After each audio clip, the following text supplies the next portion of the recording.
You're live. You're live. There's our cue. All right, we'll call the meeting to order. Please join me for the Pledge of Allegiance. Pledge of Allegiance. To the flag of the United States of America and to the republic for which it stands, one nation, under God, indivisible, with liberty and justice for all.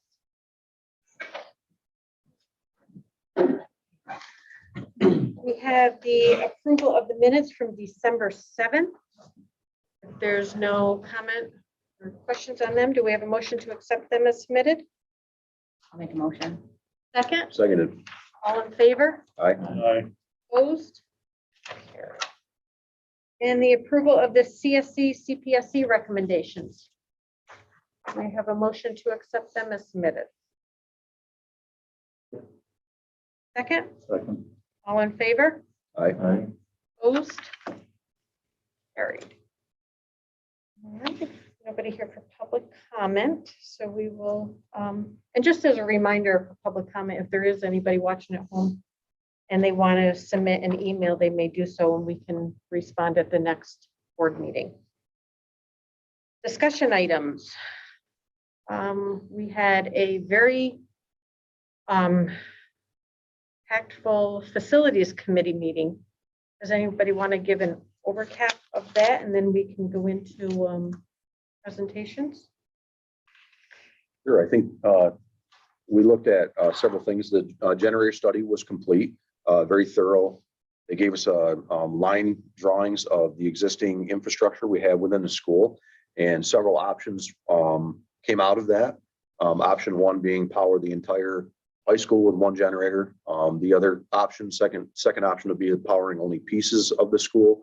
Both had their pluses and minuses, but at the end of the day, I'll leave the presentation to CNS and ECA to do that in a little bit, but we did discuss those in a lot of detail, and the generator study was very, very worth it to have that done by experts, because it really showed a lot of hardware that's very dated, where the dated hardware is, potential panels, cables, everything you can think of, they looked at. So very thorough. You guys will get to see. I think it's actually maybe in the library for us to look at on our files. Yes. Presentation will be at a future meeting regarding the generator. But well worth that. Details. We also discussed, you want to talk about the library options, Kevin? Either way, I mean, we went over a few moving walls and just renovating the inside of it and things like that. I think we've got some good things to bring to it, the rest of the board here in the future. And like Ron said, it was a busy meeting, but we covered a lot of ground with it. And we definitely have some more ground to cover with things, but Right. And it with the library kind of gives us two options, keeping the current layout as it is and just changing, revamping it, or actually reworking the interior walls. So that's, I think it comes down to cost and what we can actually afford at that time. And we're continuing to work on that, and flush some things out. So we'll have more to present on that in the future. I think that was the biggest thing too, is when we got the update on the capital project. That is the presentation tonight, isn't it? Yes. Okay, so Yep. that was the best news. The towns and school, the towns and school floor capital project. Yes, and that is something that I'll let them explain it in more detail, but that is going to be a two-phase process where we can't shut down the entire section all at once, and we have to work around the school time frame of when the school and the students are in session, trying to get as much done during the break time, but that'll be something that'll be moving forward at our January 18th meeting. But we'll give, we'll let the architects, give that. We got updates on our current capital project, and everything is going very well with our capital project from a budgetary standpoint, from a scope standpoint, all the things that we laid out in the beginning of this, that we asked not to expand or contract the scope to make budgets work, make sure we have things well planned out, well budgeted. We're very happy to report that with the hard work of our administration, our administrative team, and our teams that are looking after it. We're on track, and we're doing very well with the capital project. So that's one thing we wanted to demonstrate, is that the district could do the first capital project, be on targets and hit the exact targets we were asking for from our constituents, the voting population, deliver that, as a success, and then work off that for things like Townsend School and the future projects. So that's working out very well. And that pamphlet, the flyer was just received today in the mail by me. So, Newsletter? yep, the newsletter, yes. So that should be out there to the general public as well. So that'll shed some light on what has been accomplished and then what's going to be accomplished in phase 2. And So- more communications to come, January, February. on the Because next round. I think the rest of the board is fully aware that the Townsend's school situation there, we've looked at that. We're gonna have to our plan is to bring that to the board full steam and try to move that ahead before we're actually finished with this capital project. And that was one of the things that I don't want to say dragging our feet, but we were very cautiously to get an update on where we were with the current capital project, that we weren't out too far, that we were staying on our financial task like we thought we were, but anyway. And I know Scott has a meeting. Do we want to turn this over to him for? Yeah, we have Yeah. them tagged right to this, so you can turn it over to Mike and Okay. he and Scott can take it right from here to talk about the Townsend. All right. Turn that over to Mike. Thank you. Good segue. You were. Wherever you would Yeah. like. Stand, sit, hold the chair, wherever you would like. Well, good evening.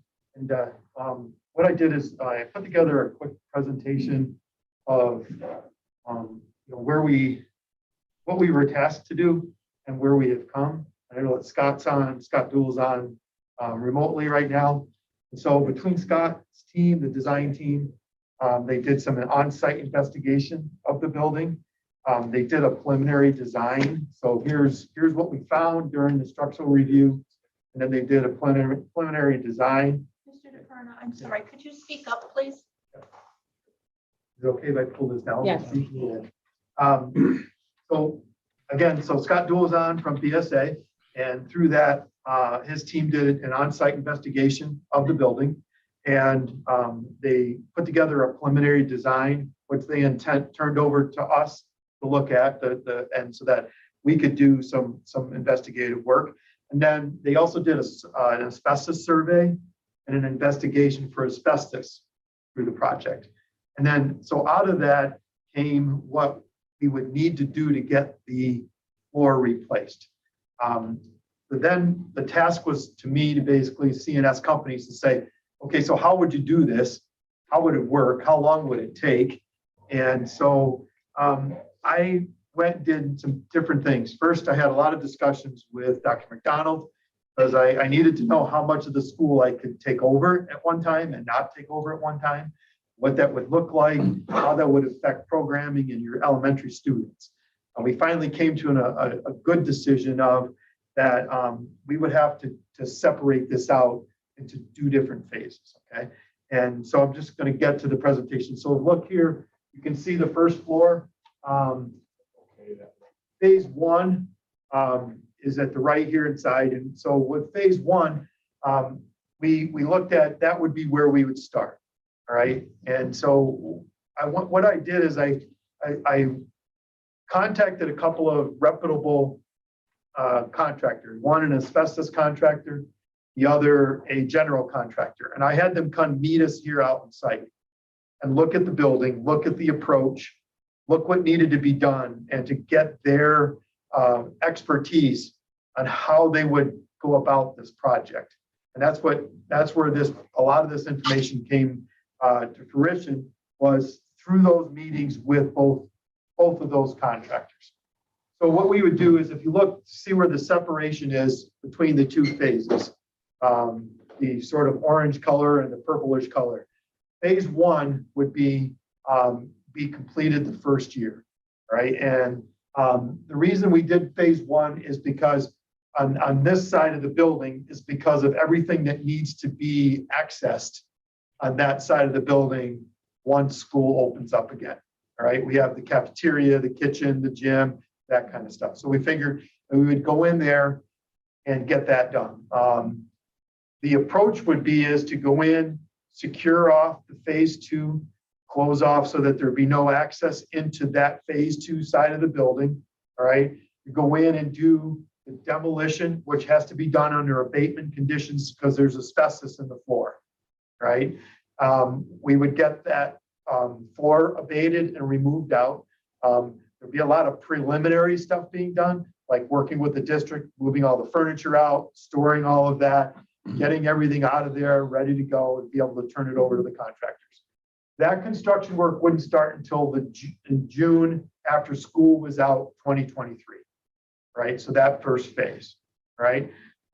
Once the floor is out, we would go into rebuilding, putting the new floor in that phase one. And our goal would be to have the new floor put in and the first floor completed and ready for school opening up in September. There'd be no way I'd have enough time to be able to get both floors done. So that's when Dr. McDonald and I had some wrestling matches and came to an agreement that we'd be able to displace the 4 classrooms in the second floor until the end of October, which would give me more time to finish the finishes up in the upper second floor. We would turn those classrooms back over to you come November 1st, right? Then we would shut things down until June of 2024. And we would go through the same process again in the phase 2 section of the project. Without being able to take over the entire building for a good long period of time, which is not feasible, we had to do the 2 phases, be able to keep school going, keep the process going, right? Go on to the next one, Rick. So that basically shows the second floor. Those are the classrooms that I talked about that would be completed as of November 1st, 2023 and November 1st, 2024. And we would still displace classrooms like we have planned, right? Then from there, we put together a phasing plan and a schedule. It's hard to see here, but you'll get a copy of this, right, Mike? They'll be able to see this a lot closer. But basically what I did is I took all the information from the contractors that I met with. And we sat and looked at it, and it's pretty detailed. It shows when classrooms would be moved out, where construction would start, and then putting those classrooms back together again, giving our team working with John's team of getting classrooms, the floors waxed again, furniture moved back in again, all that's on this schedule. So this is a pretty good draft milestone schedule. And these are the kind of schedules that we put into the bid documents. When a contractor looks at this schedule, he knows what the schedule is when he's bidding on the project. Okay? Go on to the next. So when we came to that, just a real quick summary of the schedule. We're looking at a project vote for February 15th of 22. All right. From there, the design team would begin putting the final designs together. We would do work with the design team from BCA, do constructability, review our schedules, get it submitted to SED for their review and approval. We're looking at basically approval and the bid process to start in February of 23 and go out to bid at a favorable time. And then again, the construction June to October of 23, and then phase 2, June to October 24, and closing out the project in December of 24. So the next task was to try to put a cost together on this. And again, a lot of information from the contractors that we brought on site. We had meetings with them, with BCA, our estimating firm, Trophy Point, and we came up with dollar amounts of what it would take to get this project done, and keeping in mind of the escalations that happened from the fact that it's being moved out for 2 years, a 2-year phase project. Okay. The total construction, as you can see, is about $2.8 million. And in that number, we're holding a 20% design contingency, a 5% bid contingency, and 7.5% or 7.2% escalation, right? So the reason for the higher, usually I hold a 10% design contingency in our initial numbers, But because there's still a lot of design and stuff that needs to be done, more site investigation, we wanted to make sure that we were providing you with a number that when you went out to vote for your referendum, that was going to be feasible to get the work done. And then included in that would be project incidentals. Those are the soft costs involved, the construction manager fee, architect fee, testing, all that kind of stuff. We're also holding a pretty good sized construction contingency. And I explained to the facilities committee that without really understanding this design and what the construction would be, I needed to hold these contingencies to make sure, again, that you had enough money in your referendum so that, when we got to the point of the final design and bidding and construction, that we didn't go over your referendum amount, then you wouldn't be able to have a project. Okay? So really the estimated project total is there. I didn't put a number in the referendum because I let the district with, talking with ECA, myself, fiscal advisors, coming up, what is the best dollar amount to put out there for a referendum for the district. Right, and we'll be coming with that. That'll be determined and coming to the next meeting. Right. And I think you go on to the next one. I think the only last one I have is the question and answer session. That's pretty much straightforward. A lot of good work on BCA's part and CNS to, as a district, that facilities team to come to this point. I think that we have a good approach. I feel confident with the approach. The only other piece we missed was there's $1 million that's already going to be set aside in the capital reserve to take care of the local cost share. Right. So we're running the state pays about 84% Right. on the building aid. So we have to cover 14%, 16% of the total cost of that. So what we have set aside in capital reserves, what Meg has already set aside in our capital reserve funds is slated to cover that. Thank you for that. I Yep. made a Yeah, note. just so that people realize we're not scrambling to try to find money to be able to put this together. That's been thought out, worked out, and that's already been set aside in the capital reserve. But there's a lot of moving parts. If people remember from the sessions back, is that, the floors at Townsend School are stable, but right now they have plywood over them, making them stable. And to kind of gut the whole upstairs without any impacts is just too big of a project. So that's why it's got to be broken into 2 phases, all necessary work. And then the final product is going to be a laminate over top of concrete. So they're going to have a cement base deck on that. I mean, it's going to be a concrete board floor. Yep. And, again, that's a lot of the work that still has to be done. What makes the most sense for flooring? A lot of flooring, there's a lot of concrete cure time that's necessary for that flooring. It's going to delay giving you the building back. Right. So ECA is working to design what other kind of flooring products could be used that do not need that cure time. Stuff like that still has to be worked out. That's why it's really got to be broken in a couple phases, is because, there's just too much time for all this to get done. It's just cure times are too big, and it's a big project. I think the key was to open up the first floor on phase 1 so that there's access to the rest of the building come September of 2023, and then continue work upstairs, get that. And most of that work upstairs is going to be finishes.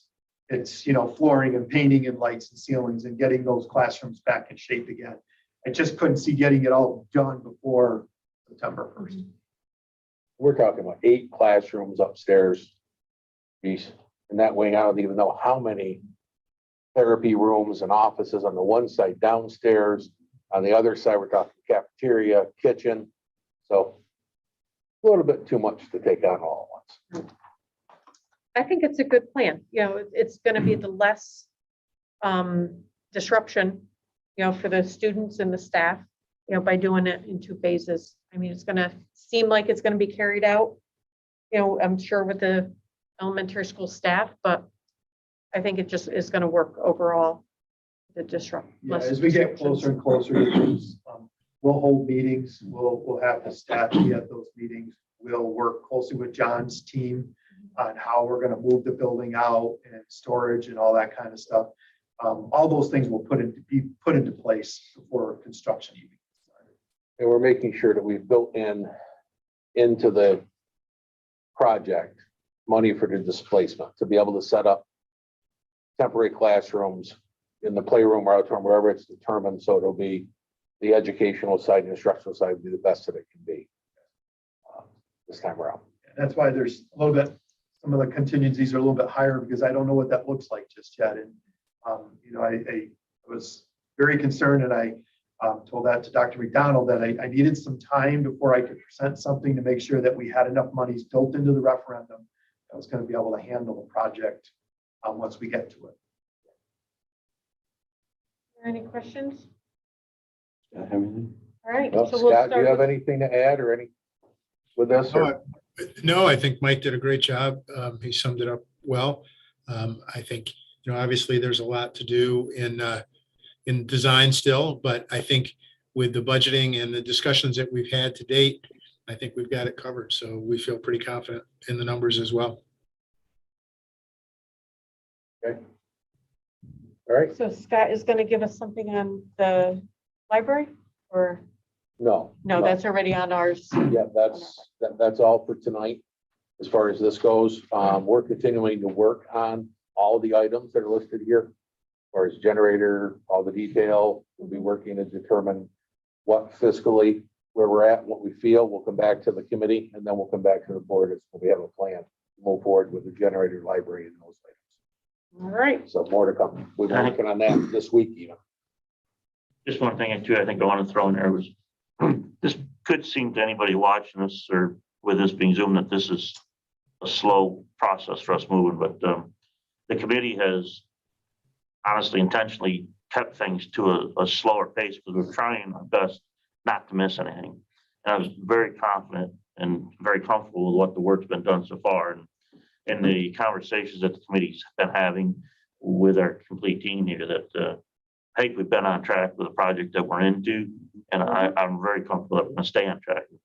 You know, and I know when we're talking about not having it back till November, but we're also giving out our worst case scenarios. We don't want to be saying, yes, we're gonna be back in there in September, then end up being November. It's a lot easier to go the other way than, you know, so it's just, we've tried to put a lot of extra stops in this thing to make sure that we're not missing anything. All right. Well, thank you very much for Thank you, attending. We gentlemen. appreciate Thank you. it. Appreciate it. Thank you, Scott. Scott? Happy holidays. Well, you. have a happy holiday, everyone. You too. Thank you. Try to concert. Yes, enjoy the concert. Thank you. Megan as well. We have two music concerts. Oh, okay. I have on mine scheduled meeting prior to January 18th.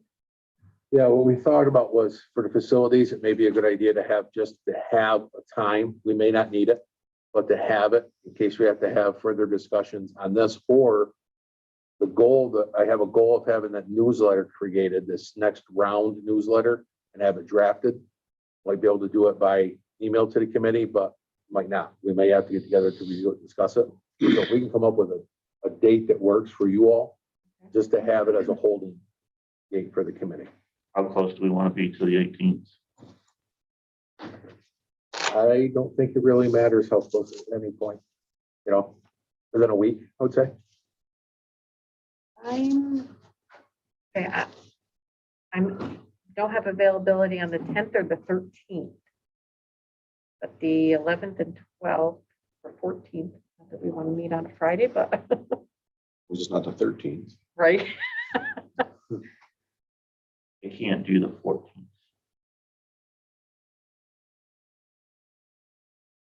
And 3rd, 12th work? Anything else that week is fine.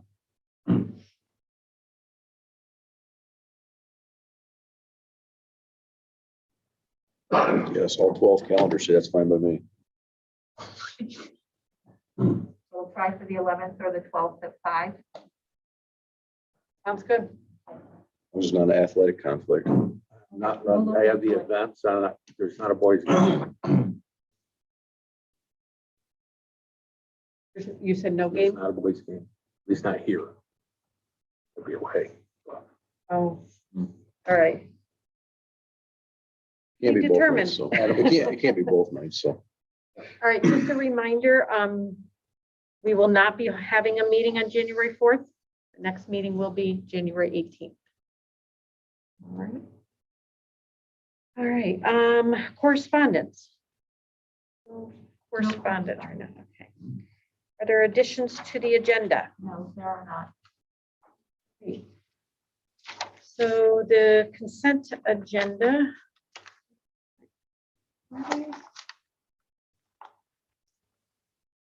We have the financial reports, the transfer of funds. We have the declared surplus.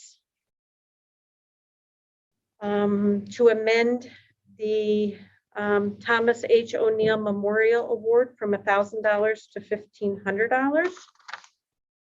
To rescind the appointment of Danielle Reed, food service helper, substitute food service helper.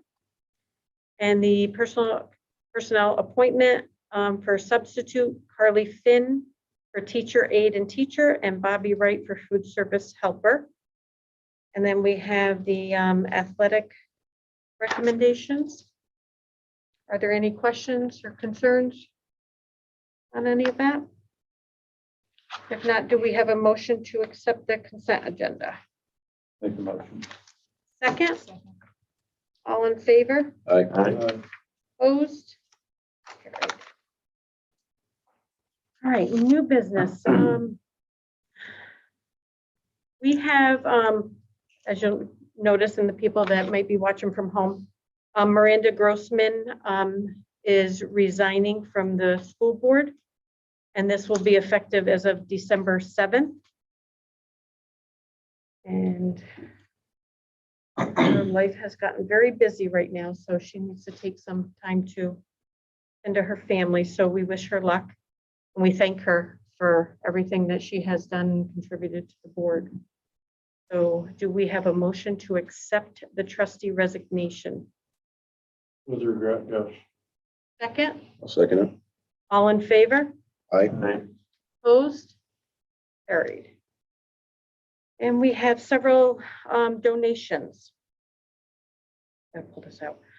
$4,000 from the William O'Neill to the Regina Austin O'Neill Butcher and Chuck Butcher Endowment Fund in memory of Thomas H. O'Neill and Cecilia Austin O'Neill.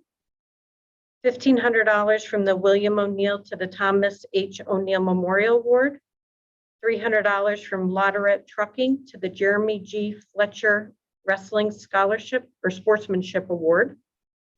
And $5,305.67 proceeds of 34 shares of the Marriott International stock from the menu counter to the Middle School Student Council. Do we have a motion to accept those generous donations? I'll move it. Second? Yep. All in favor? Aye. Opposed? Carried. And then we have the bid awards for the 2022 Phase 2 Capital Improvement Project bids. Eating this thing.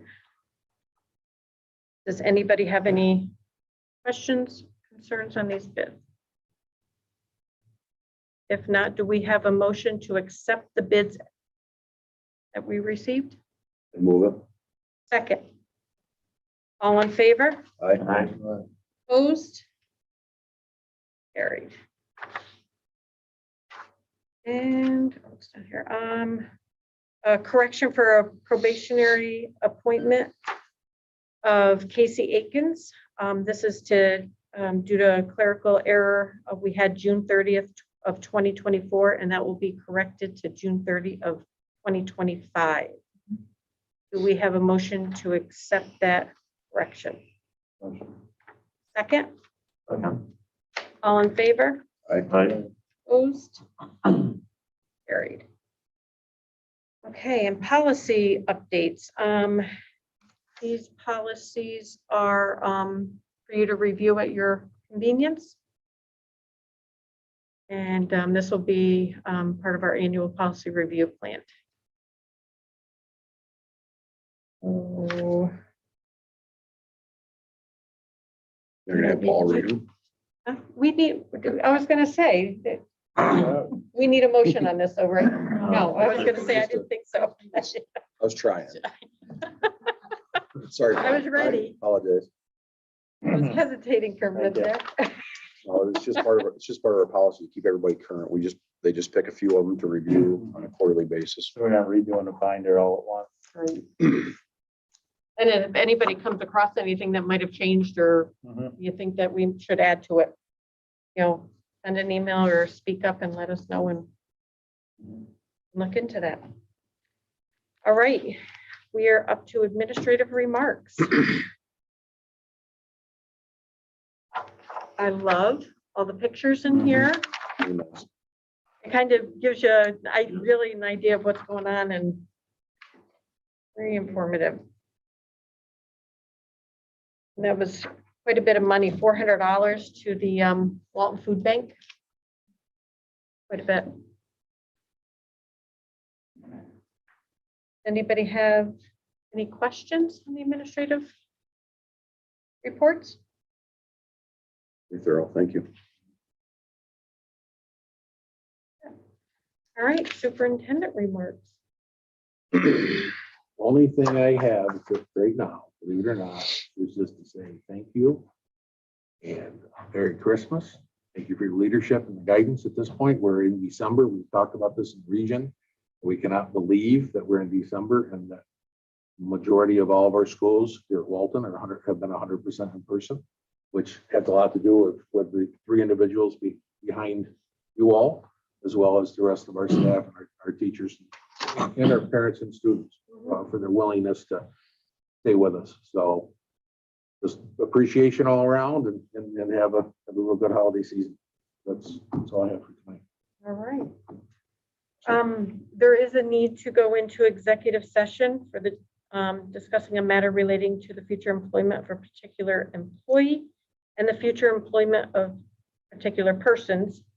And we would like to invite Mr. Hoover in this executive session. So do we have a motion to go into executive session? Move it. Second, Second. all in favor?